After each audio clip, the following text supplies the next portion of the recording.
Hello, everyone, and welcome to December's Coaches Networking Meeting. My name is Monica Lee, and I am here just to start you off with a few details that for the many of you who have been on these calls the past few months have heard this a million times. But for those of you who might be new, I will go over it one more time. First off, please stay on mute. There will be times at which you will be invited by the panelists to unmute yourselves and ask your questions. But until that time comes, please stay on mute. Second, we invite you all to turn on your cameras so that we can speak to your bright, shining faces. It's always easiest to speak to a crowd of faces rather than black boxes. So we ask that you turn on your cameras. And then I covered this a little bit, but I just want to reiterate that if you do have questions, our panelists will invite you to unmute yourselves and ask your questions at the appropriate time. So please hold your questions until that time. And then when you are invited to unmute yourself and ask a question, then please do so. We encourage that kind of back and forth repartee and conversation. At this time, I will hand things over to Sandy Rios. Hi, good evening, everyone, and happy holidays. Thank you for attending tonight's presentation. I just have a few announcements that I'd like to make. USTA will be hosting the holiday extravaganza, and it will be on December 20th. And we're asking groups or individuals to submit videos, and we will be putting together a great little holiday show. That show will air on December the 20th on Facebook. And then hosted by the coaches department will be the holiday party, Raise the Baton, on December 18th, and you will need to register for that party. So hope to see all of you at these events, and thank you again for joining us tonight. Now I'd like to introduce Thomas. Hi, everybody. Thanks for being here. I'll be brief as well. I'm just going to set up a little bit of the agenda and then introduce our first presenter. Tonight, we have the pleasure of hearing from Jeanette Groom, who'll be talking about teaching in the COVID quarantine environment, some practices to consider. And we're also going to hear from Jackie Stewart regarding mentoring and a mentoring program here within USTA. We're going to start with Jeanette, and then we'll move into Jackie, and then we'll close our meeting with some discussion time as well as some sharing of forms and practices and things like that. So we'll adjourn by 6:30 or so. Jeanette Groom is a past Grand National Champion. She's a USTA coach and a USTA Master Judge. It's a pleasure to introduce her as she talks to us about teaching in the COVID quarantine environment. Welcome, Jeanette. Okay, thank you, Thomas. And I wanted to just thank the coaches department for inviting me to speak a little bit about this topic. It's a very interesting time for all of us. I believe Thomas has some of a little outline of notes that we can all follow along with, and I will move in that direction. So while he's getting that set, I just want to say, it's a very difficult time. And I think what's most comforting, actually, is that it's a time not just for your family or your state or your country, but the whole world is going through this shift. And it's not something we necessarily have control over. And that's a little anxiety producing to begin with. So this little presentation, opportunities for training during the time of the pandemic. The first thing that I think is important for all of us to do as coaches is just to sit down, and even for yourself, for your family, not just as coaches, but just to evaluate what are the current conditions that you're experiencing. Just to acknowledge them for yourself, I think in some way is comforting instead of becoming overwhelmed with all these changing situations. So some of the ones that I just notated, a lack of a facility for training is something that I think many of us are going through. For those of us in the more northern states, the winter weather definitely minimizes outdoor practice. For those people who can practice outside, that's of course very helpful and doesn't change their environment quite as much. We all have had travel restrictions, not being able to travel certain places, maybe not wanting to travel certain places because we're we want to stay safe and we're just not comfortable. Adjusting to different schedules, different school schedules, different work schedules, schedules just of your day, schedules of those people around you that have shifted and changed. And so your schedule has to shift and change. That's another adjustment. So it's a time of continued, like daily, with different announcements coming out, different daily adjustments. We also have the layer of the emotional upset, right? How do you feel? And acknowledging that. Are you sad that you're not able to get together with people and maintain some of the things you're used to? Are you frustrated by it? Does it create an anger? What are you going to do with these emotions? Do you feel anxious when you go out in public, with the masks and seeing people with masks? I know for me, it's just a little bit too much seeing young children with these little masks on, Are you impatient? And you want to get back to the way things were? These are things to acknowledge. You don't have the inspiration of training that you're used to and competitions that you're used to. So there's that lack. There's another lack. There's a lot of lack, right? Things that we don't have. And are you sick of being on the computer? It's a wonderful thing, what we can do here. It's fantastic. And I'm the first to admit it. And I'm like the last one with technology, but it's really been wonderful. And I have to say that I have to admit that.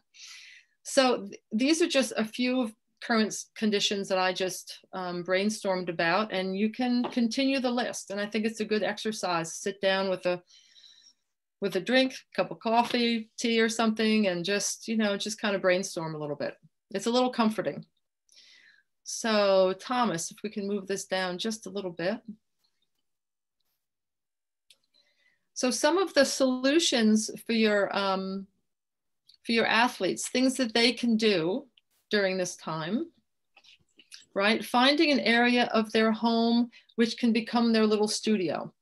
How can they convert an area of their home into a little studio safely? Is it like a porch or a garage or a basement or a patio, that they can call it, they can feel like it's like their safe training area.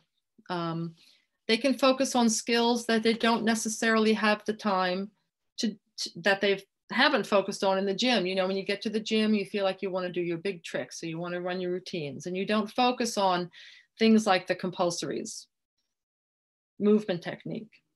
And those two things, for example, are not only for pre-trials, right? They're for development. So having your athletes do the compulsories and encouraging them to be excited about the skills that they offer, and not to just say, oh, well, I passed and so that's it. I know I had, just quick story, I had one student down in Florida years ago who I encouraged to continue every competition, do your compulsories. She was doing pre-trials, maybe a level A or something. And people would ask her, why are you doing these? Didn't you pass already? And she said, well, my coach told me that I need to do these every contest, and that's really what we have to continue to do. Working on body movements without the baton. Simple concept, but maybe something that we don't do enough of. Even the compulsories, doing the compulsories in your home without the baton, because that's a form of movement technique. You can work on your turnout, you work on your posture, you can look at yourself in the mirror. You don't have to worry about the baton. That's another helpful tool. So I don't know, Thomas, if you can scroll down a bit on this.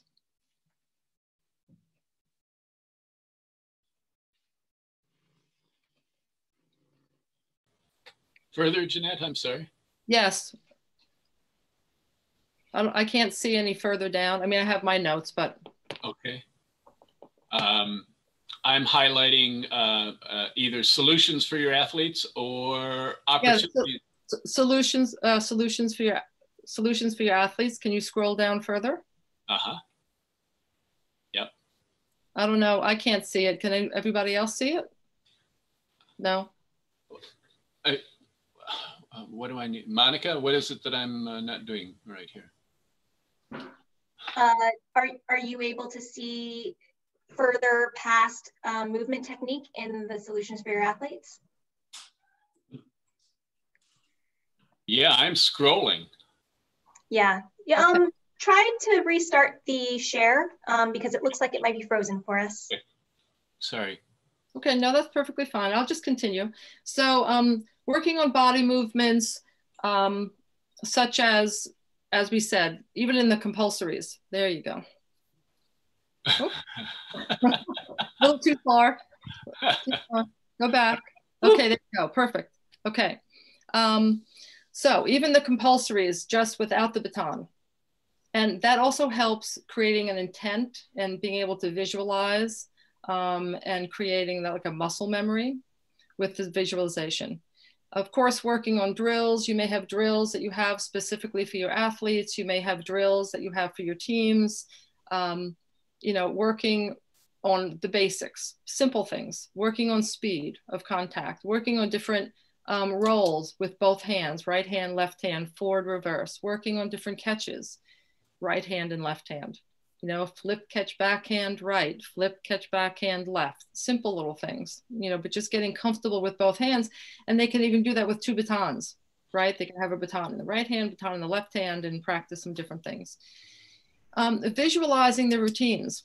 And this in a time period where they maybe can't do full run-throughs, they can still create the muscle memory by visualization, right? By holding a strong intent, listening to the music, and just getting more involved in the performance aspect of it and creating a successful training, a successful performance.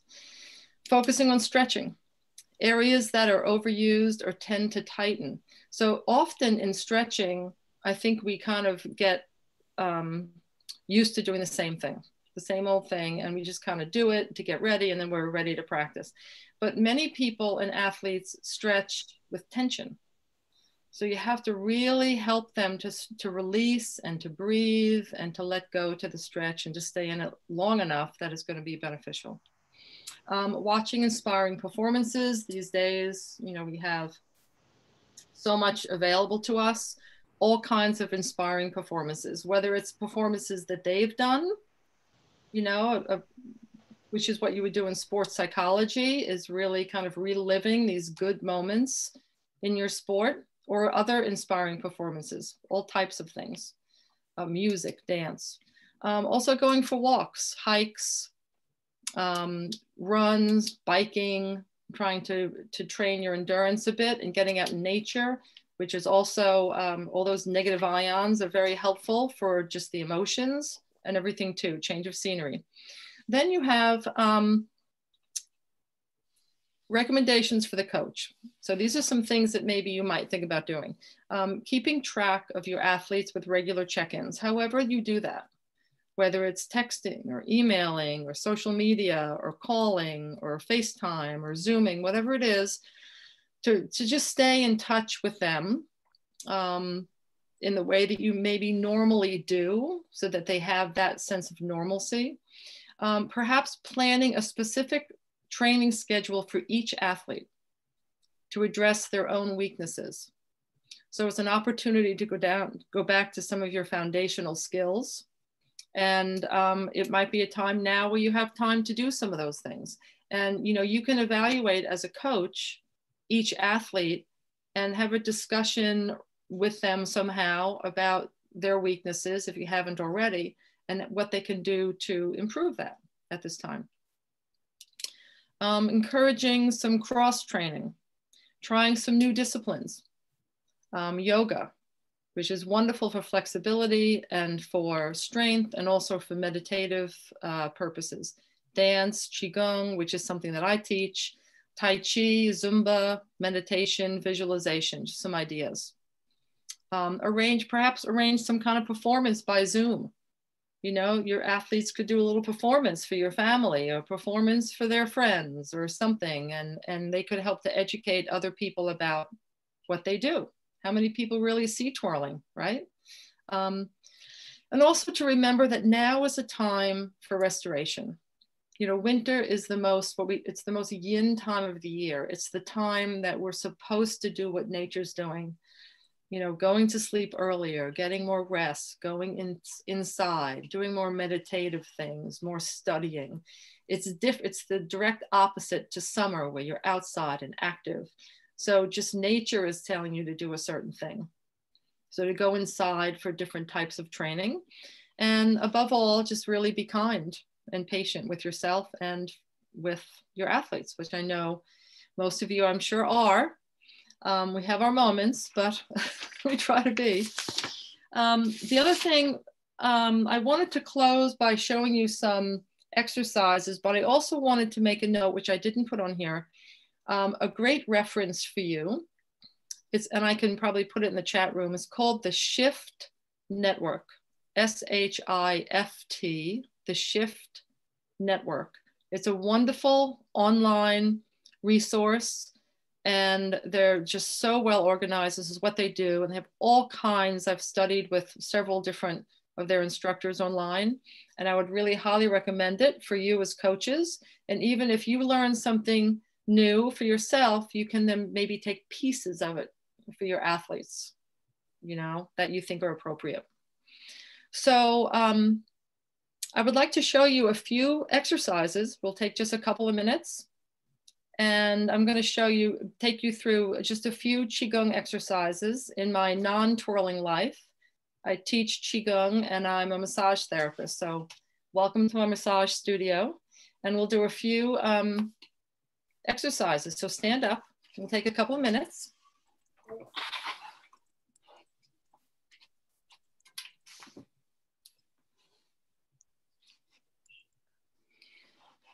Okay, so we're going to start by just working, you know, we might think about lifting the shoulders, dropping the shoulders, right? But I want you to do this in a way that you're not going to be thinking about the shoulders, but you're going to be thinking about the scapula on that sliding against the rib cage. So I want you to, it's going to seem like lifting the shoulders, but I want you to think about lifting the scapula up, the shoulder blade, letting it slide up against the rib cage and then slide down against the rib cage. And when you slide it down, think about the inferior angle of the lower border of the scapula pulling down. So sliding the scapula up, sliding the scapula down, creating some mobility in the upper back, sliding the scapula up, and sliding the scapula down. And now with the same intent, I want you to slide the scapula together and then apart. So you're going to squeeze the scapulas together, opening the chest, opening the shoulders. And now allow the scapulas to separate and to come around the side of the rib cage. So again, squeezing the scapulas together, palms can open, and then allowing the scapulas to separate, sliding along the rib cage and coming back. So I think thinking about the scapulas instead of just the shoulders is a wonderful way of opening up that whole upper body that we use so much of in twirling. Okay, now briefly, something called empty sleeves. It's an empty sleeve exercise. So pretend that you just like put your coat on, but you did not put your arms in the sleeves, right? So the sleeves are empty. So what's going to happen is we rotate the hips and you're opening the spine, you're opening the waist, you're opening and softening the belly, and the arms, you just give up control of your arms. The arms are simply following the hips. They gently tap the body, stimulating the internal organs. It helps to release the shoulders, the chest, the upper back. It's a wonderful exercise for warming up, for cooling down, and just gets the whole body involved in letting go. Empty sleeves. Okay, and then one more is just a simple spinal roll down that you've probably all done before, right? It's kind of spinal roll down, but I want you to release sequentially.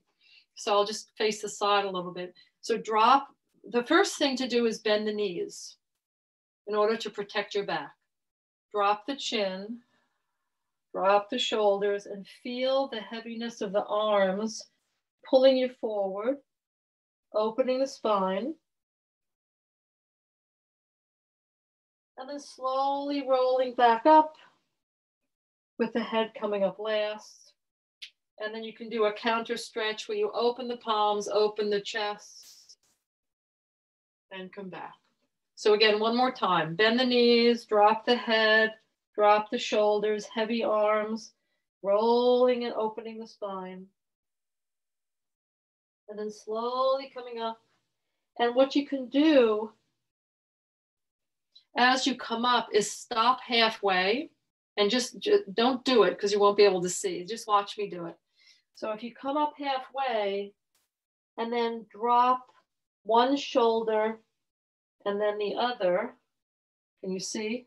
Drop one shoulder and then the other, and it opens up the waist and the lower back. And then roll the rest of the way up. Okay, so those are just a few little exercises that might be helpful for us as we, you know, we have such an upper body dominant sport. So those are just a few ways of rethinking some stretching. So that's it. And I think we can open it up for questions. If anybody has any thoughts or questions, that would be fine. Do I need to call on people? You can just unmute yourself. Miss Page. I understood the empty sleeves and the scapula stretch. The third one was called what?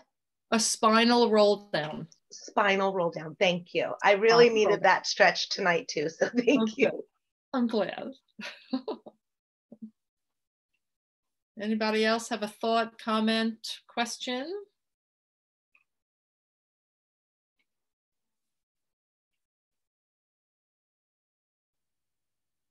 Okay, well, if there's no questions, no other questions, I wish you all luck in this difficult time. It's a difficult time for all of us, and I'm sure you will find ways to be creative yourself in how you work with your athletes. So, thank you again. Bye. Jeanette. Yes. Do you teach a class online? I do. I have Zoom classes, my Qigong classes. I have 2 right now online that are open to people. How do you get in touch with that? Well, you'll just have to get in touch with me, I guess, and I can. Okay. Thanks. Yeah. Sherry. I was saying how much money for your Zoom class? My Zoom class is $5 per class. Ooh. Oh, that's in my price range. $5 a class. All right. Yeah. Sounds good. Thanks. You're welcome. Okay. Thank you so much, Jeanette. You're welcome. Really appreciate it. And I think you reminded us all that we really would just as soon keep on stretching for another half an hour or so. Great job. Jackie Stewart is going to talk to us a little bit about mentoring. Jackie is the coaches department director. She's the USTA representative to the World Baton Twirling Federation. And she's extraordinarily knowledgeable. And I feel so happy that she'll be taking over. She is taking over the coaches department and also will be working with the mentoring program as well. So Jackie, take over, please.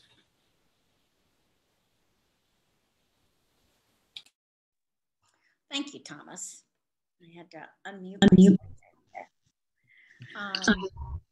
I'm going to talk a little bit tonight about the mentoring program that we are developing for coaches. And this really started with Thomas. And we were at a board meeting about 3 years ago in the fall.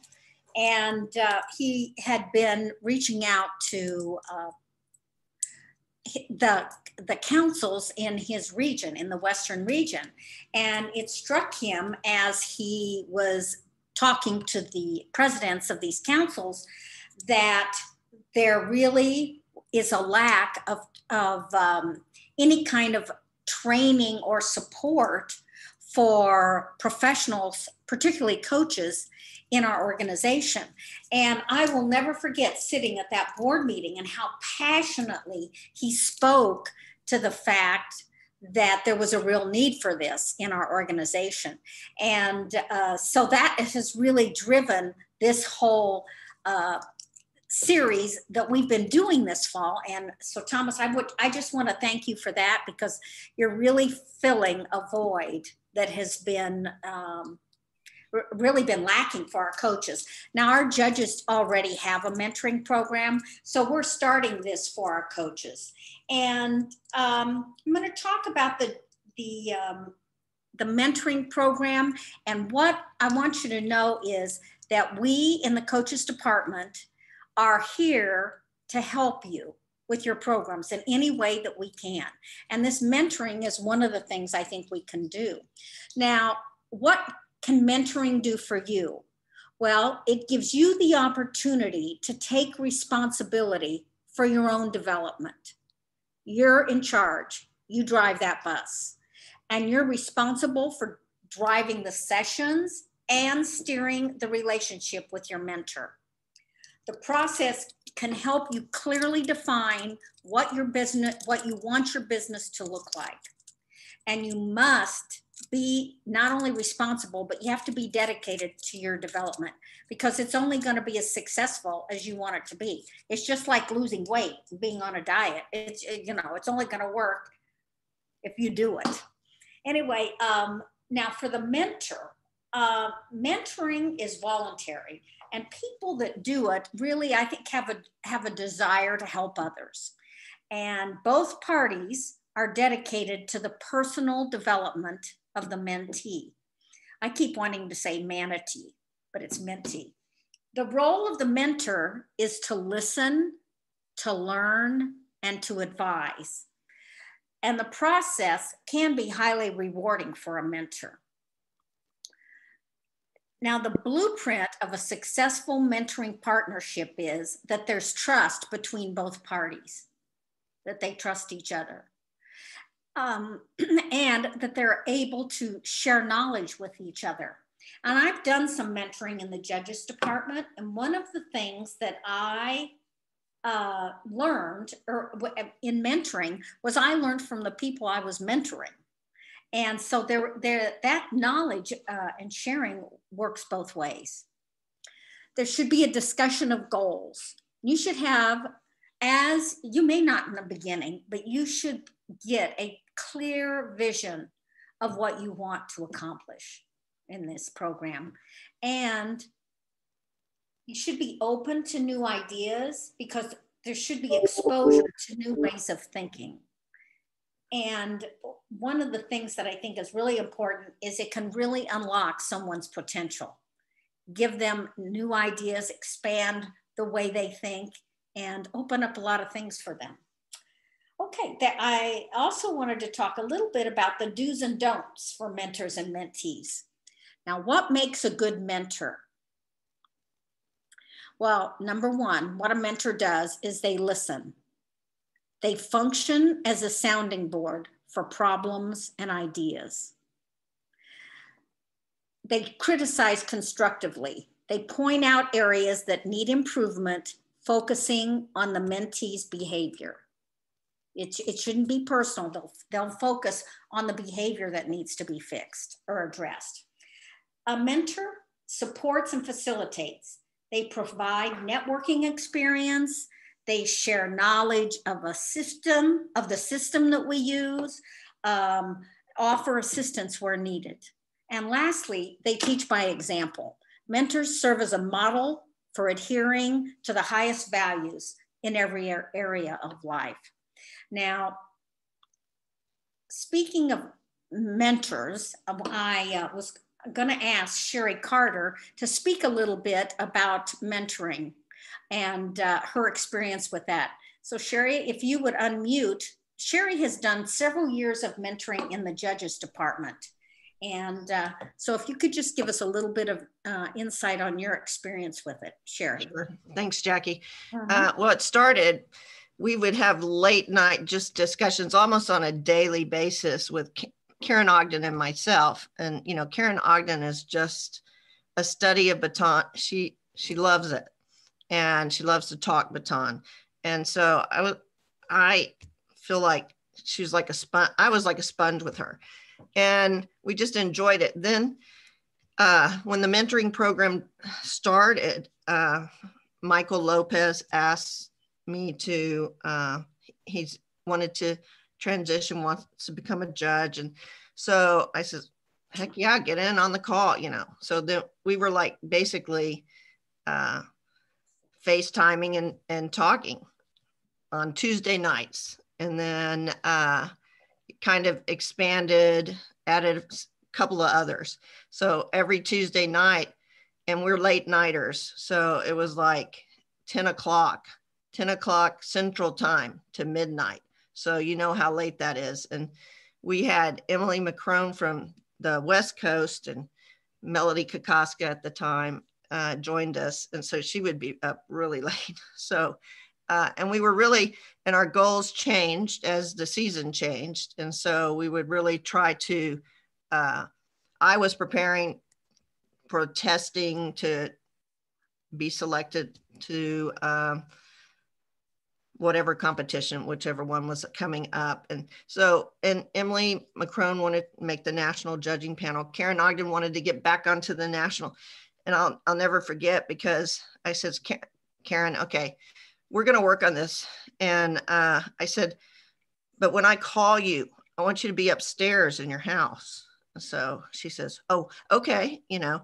And so, and then when you get down to your computer, you tell me when you're there. And so we do that. And so she goes, okay. I go. And so she's run. And so she goes, and I go, that's great, Karen. That's the biggest thing you're going to have to practice, is getting yourself to the judges table, from the judges room to the, the judging table, because that's the area where you have the most difficulty. So, you know, we kind of had a laugh about that, but we all have our weaknesses. And I told them, there's no judging of the judges. We're just all learning and bouncing off of each other and just trying to make each other better. And we had great sessions. We've kind of, since the pandemic, there's so many Zooms and so many educational opportunities. We're just trying to hit all of those. And so we'll get back into sync as soon as competitions kind of come back into the picture, I guess. But that's my experience. I've loved it. I love to talk baton too. And that's what, it's just an easy, we would send out an agenda, and then we started meeting in Google Hangouts, and everybody had Google Chrome. So that's what we did. And it worked out. Right. We were able to study. Yeah. Okay, thanks, Sherry. But what I think that is comes through is your love of sharing. And I'm sure that you all had a great time when you did it, because nothing you do is involved. Well, it just comes with fun. Anyway, what a mentor does not do. A mentor does not take over. Their job is not to do what a mentee should be doing for themselves. A mentor should not force a mentee in one direction. You're there to guide and advise and help them make the right decisions for themselves, but not to force them into a certain direction. A mentor does not use undue influence and do not use a sense of obligation to influence the mentee's professional decisions. And a mentor does not condemn and doesn't convey to the mentees that honest mistakes are career-altering disasters. Because you really can recover from anything. And a lot of times you just need a little time and a little space and a little perspective to be able to deal with those things. What a mentee does. Well, a mentee should take the initiative, recognize the need for mentoring, and seek it out. Avoid perfectionism, accept that you'll make mistakes and learn from them. Everybody makes mistakes. We all do. Just shake it off and keep going. Kind of like when you drop your baton. Maintain balance. I think that is so important. Preserve time for your family and your friends. It really helps you. It's really important that you have balance in your life. Work hard and be prepared when you are spending time on your work that you give it your best. And welcome experience. Be enthusiastic about pursuing the widest range of professional experience. You know, I think we all get in a rut sometimes and you think, oh, I just really don't want to do one more thing, for one thing, because we're all busy, we're all challenged with that. But it's like, oh, I have to, you know, trying one more new thing. But really, it's good for you to do that. And it really helps you, it really helps as a mentee, I think, to open up more things, and all those experiences add to your life. So I think that's always a positive. I also wanted to call on Madison Ice because Madison, if you would, Madison has had a mentee experience. So I thought she could just, in judging, but I thought maybe you could just briefly speak about your experience. Sure. My mentor was Jackie. So every meeting we would start and we'd discuss, okay, what are some questions that we have or that are continuously in the back of our mind when we think about competitions or judging overall. And she would work to formulate like homework assignments for us to do. My favorite things that we worked on was, well, let me say my goal. My goal was to be able to have more practice with giving constructive and meaningful feedback for soloists and teams. And so Jackie found a whole kind of wide range of videos for different events and team routines. And she had us kind of put on our judge's hat and record and make a commentary and critique tape for those teams. And then we would send them to her, and we would, as a whole group, we would listen to them together and have kind of a rich discussion on where we lacked, but where we also had really awesome points that we pointed out that no one else did. And we worked together to kind of analyze and pull apart each other's critique tapes to try to make it stronger. I definitely learned that it's okay not to be perfect when giving critiques, and it's all about the practice. So with Jackie's help and the other mentees in my group, I was able to kind of become more comfortable with not being perfect all the time and learning how to bounce ideas off of each other. And overall, I've loved the experience of getting to practice scoring and practice giving comments. I think it's a great program. Okay, thanks, Madison. Anyway, I think that in the coaches program, we can do the same. We can do the same things with coaches that the judges are doing in the judges mentoring program. Of course, the approach will certainly be different, but with the same kinds of things to help people out. Anyway, if you're a mentee, things you don't want to do, avoid difficulties. Don't expect your mentors to solve all your problems for you. That, you know, that's part of what this is all about, is you learning how to solve those problems. So don't go to them to solve the problems, go to them to bounce some ideas off so that you can solve those problems yourself. Don't sidestep work. Don't expect mentors to do work that you should be doing yourselves. Stay in your comfort zone. Do not shy away from new learning experiences. We talked about that before. And let your ego get in the way. Recognize that everyone has something to teach you. You can learn from everybody. I always say, if I learn one new thing every time I meet somebody, then it's been a very successful thing, experience. So remember, you can always learn something. So be open to that. How will our mentoring program work? Well, you will sign up to be a mentee. You'll provide some background and some goals or some things that you want to solve. You'll be assigned a mentor, or if there's someone you would like to mentor, that you would like to have as a mentor, you could also request that. You and your mentor will determine how often you meet. But once a month, the entire group of mentors and mentees will meet together to deal with a universal problem that several are having. For example, maybe we're hearing from several mentors that people are having problems with, let me think of something, securing a facility. They're having trouble, well, let's take what Jeanette talked about tonight. People are they're running out of ideas on what to do during the pandemic in their classes now that they're shut down. So maybe we would go seek somebody out like Jeanette to do a little program once a month on that subject, whatever it would happen to be. Maybe somebody's having trouble teaching compulsories or movement technique. We'd have somebody come in and talk about that. Whatever the subject is.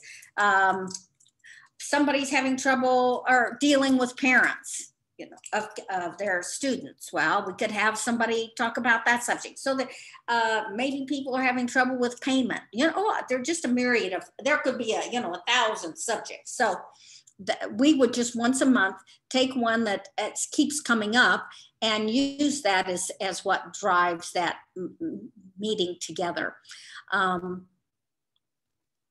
Now, does anybody have any questions about any of that or anything they'd like to say?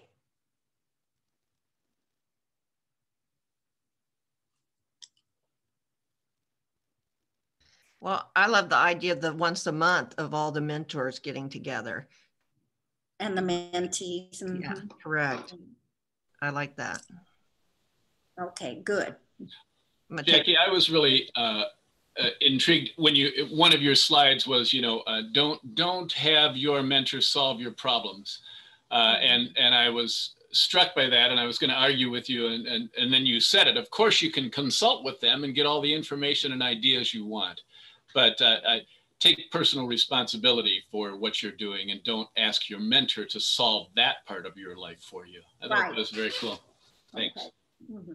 Well, I have a horrible, I don't know what, I always want to, when somebody needs something or, wants something, instead of just letting them do it, I always want to jump in and do it for them.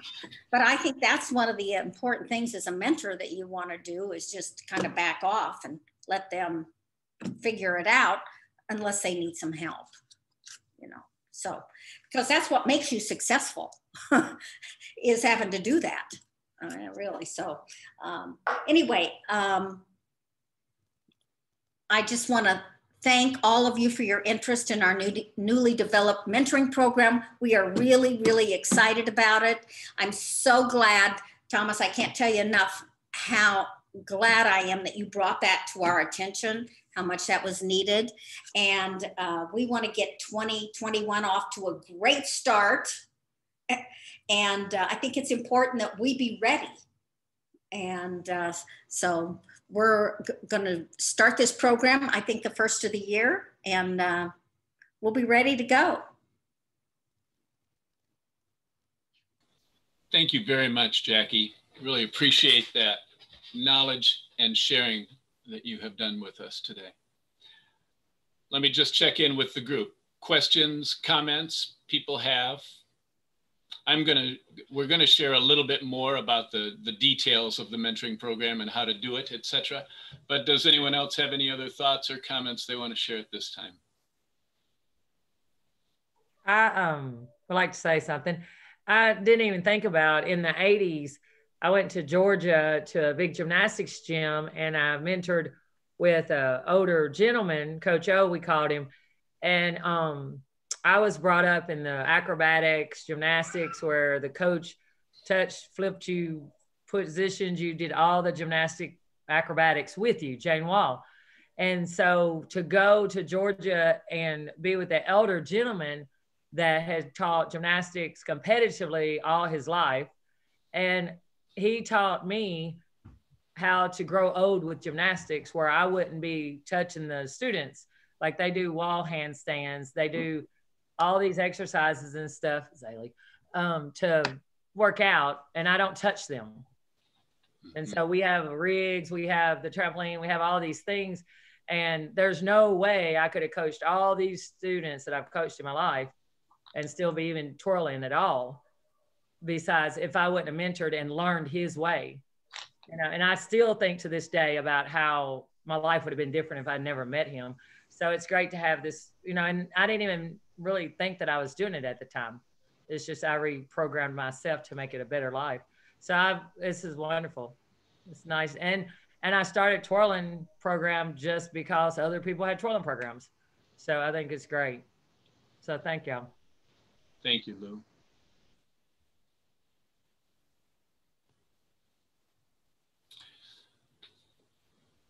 I'm going to be as brief as possible, but I do want to share a little bit of perspective. Jackie mentioned my comments at a board meeting a few years ago. I came to Baton in 1983 via a girlfriend. That was how I got involved in Baton. I'd been an athlete growing up, but it was all team sports. And so I saw this Baton event. And in 1983, one would still see a completely full gym of twirlers on the floor. And of course, one would hear the repetitive music all day long. And you can just imagine my mind frame at the end of that day, having been through a baton contest. But I also came to realize, I guess, have empathy for those individuals who are going out on the floor and twirling all by themselves without the benefit of a team. I was a pitcher, and so I had some empathy for that being alone. But nonetheless, I had eight other people behind me. And so the concept of going out on the floor as a 6, 7, 8-year-old, 10, 12, 14-year-old, and twirling all by oneself was just fascinating to me. Combined with the first baton contest, I was just floored. And then I began hearing some stories about the good old days, stories of the entire auditorium floor filled with twirlers, with auxiliary corps members, with live musicians playing music for the performance. I could not believe it. I thought, what a spectacle. And then they told me that you'd go to national events and there'd be over 100 athletes in a single age group. Are you kidding me?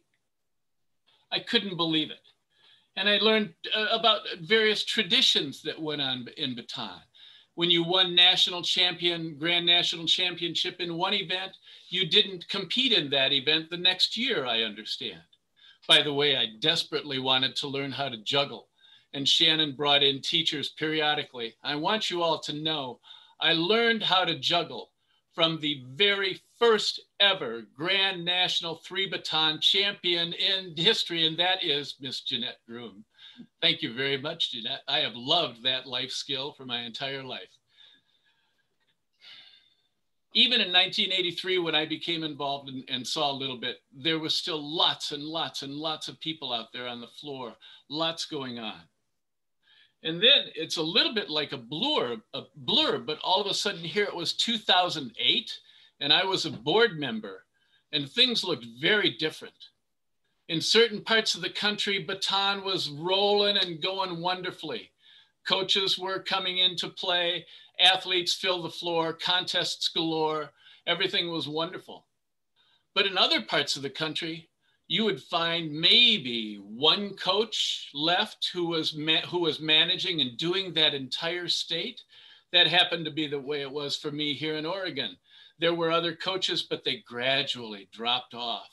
And gradually there just became one individual who was teaching and coaching all of these baton athletes. And all of a sudden it wasn't all of these baton athletes. It was just some. And so that caused me to think again in my non-baton framework, what the heck's going on? Why is this incredibly beautiful artistic sport not filling the floor like it used to? It's easy to think of Title IX, and I absolutely believe that Title IX has had a huge effect on baton twirling, especially in the 70s and the 80s when it was rolling into implementation. But we certainly don't want to blame Title IX. Goodness, that opened the world, or at least is trying to open the world. So more the question became to me, what aren't we doing in baton? What could we be doing better? Again, I can't teach you how to do a thumb flip. What else could we be doing better to help people become involved in baton, learn it and participate and make the floor filled again? And that's really when it, well, then the other thing that was going on was that I had been a principal for my entire career. And all of a sudden I retired from being a full-time principal. And I sort of had these thoughts like, oh shit, what am I gonna do with my time? But I wanted to retire nonetheless. Anyhow, I got the opportunity to be a mentor for new principals. And so for 5 years, I mentored new principals, meeting with them once a week individually, talking about problems, observing them, watching them in action and debriefing. And by the way, building relationships with them at the same time. I'm still friends with those people whom I mentored 5 and 8 years ago. And so the combination of those two things just put the simple thought in my mind. We have got to find ways to help people become coaches and build baton programs in this not so easy to do it world. It's not like the 50s and the 60s anymore, where mom could start a program because she had a little free time and she could go use the church's gymnasium. And so the idea of having a structured program in which people who are interested in coaching could get the help they needed was what we wanted to accomplish. Jackie, during our planning meetings, Jackie has shared with us that Canada, and many of you may know about this already, but Canada has begun a training program that will actually begin giving their athletes, promising athletes who maybe at 13 and 14 years old, fundamentals in coaching, attributes, characteristics, some opportunities for learning. And I think this is the sort of thing that we need to grow and develop in the United States Twirling Association as well. And so that's really what this is all about. So that's the end of my story. Thank you very much for listening. Are there any questions or comments that people want to make at this time? My next move is I'm just going to show you the application and share with you how we're going to be doing that. So comments or questions people want to make at this time?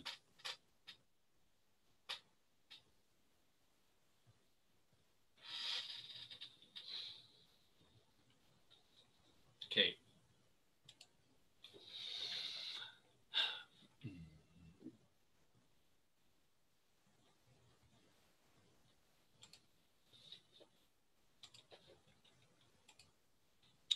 Okay, let's see if we can do this. If you would like to be assigned a mentor, then after today's meeting, I'm going to send out an email blast to people who participated. And the email blast will actually be a link to a Google form. But this is what the Google form, this is what will be on the Google form. Very simple and straightforward, asking you for your name, email address, where you live. Tell us a little bit about your coaching situation.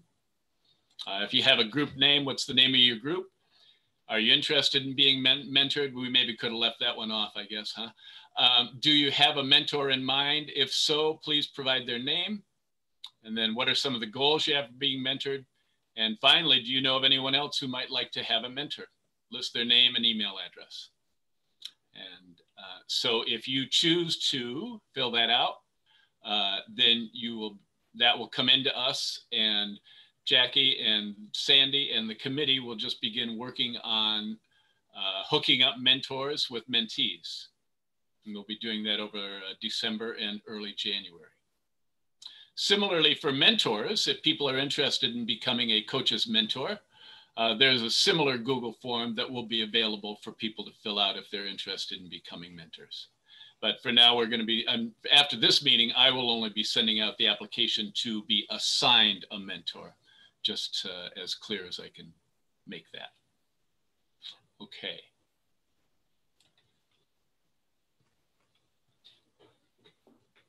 Nikki, Jackie, Sandy, anything to add at this time? Well, I would just like to add that Nikki Riley Davis is going to head up our mentoring program. We were really happy that she came on board when we started this, and has been at every meeting except for one or two that she missed. But she has been very, very good, and is really enthusiastic about doing this, I think. And Nikki's a school teacher. She understands mentoring and supporting, and has been involved in the TTI program for years. And so she certainly understands coaching and a program. And so we're really excited that Nikki's gonna head this up, and we promised we'd help her. So thanks, Nikki. Yay, Nikki. All right.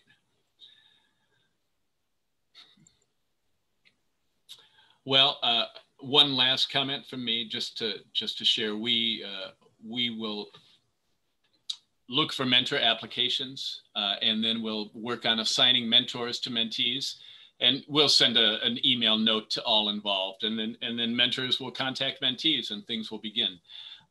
We don't plan to meet in the Coaches Network during the month of January. We hope that will be time for mentors and mentees to begin their sessions. We do plan to have our next Coaches Network meeting, all things going as planned, on Tuesday, February 9th, 2021. All right.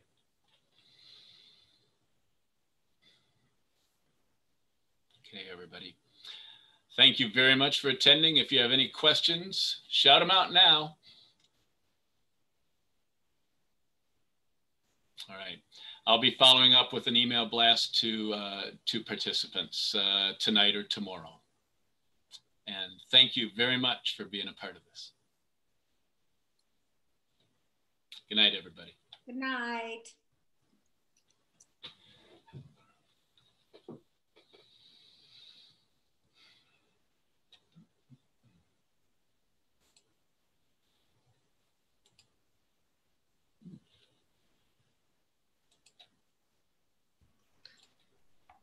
I just want to say thanks. I hope I did okay, Jack. You did, Sherry. I thought for a minute I was going to have to get the hook. As always, you know me. Shut up. All right, I'll leave. Bye, everybody. Bye. Thanks, Sherry, for doing that. Anything else for us?